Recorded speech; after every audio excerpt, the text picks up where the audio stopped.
Ronald Reagan stood in front of a bust of Lenin and a mural of the Russian Revolution in a grand hall of Moscow State University 30 years ago and brought down the house. In this Moscow spring, this May 1988, we may be allowed that hope, that freedom like the fresh green sapling planted over Tolstoy's grave will blossom forth at last in the rich, fertile soil of your people and culture. And a year later, the Berlin Wall came down, and soon thereafter, the Soviet Union.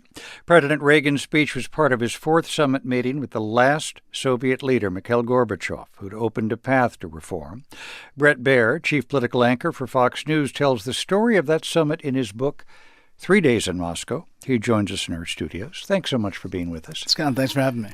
President Reagan didn't believe in what they used to call coexistence. He believed in peace, but let me get you pick that up. Right.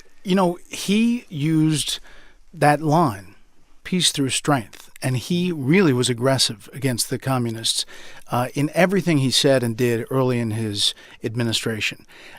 Didn't feel like there was an opening with any of the previous leaders. He would joke, all of them are dying on me. But with Mikhail Gorbachev, found someone that he thought he could negotiate with. So even as he was laying down the evil empire and that communism is going to end up in the ash heap of history, he was setting the table for this negotiation that ended up to be historic.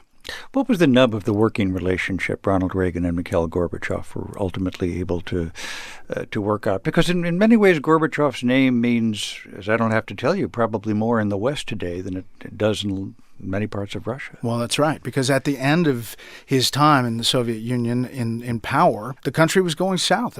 Here, he was seen as a guy who opened the door for these negotiations. One of the things was when he came to Washington, he was treated like a rock star. Reagan saw that and how he had kind of captured the moment. And Reagan and Nancy Reagan had their own moment in Moscow, going out in the square and people flocking around him. Tell us, though, about another moment that Ronald Reagan had in I believe it was Red Square, where he began to notice a pattern to some of the questions that he got. The questions were very detailed, yeah. And they were from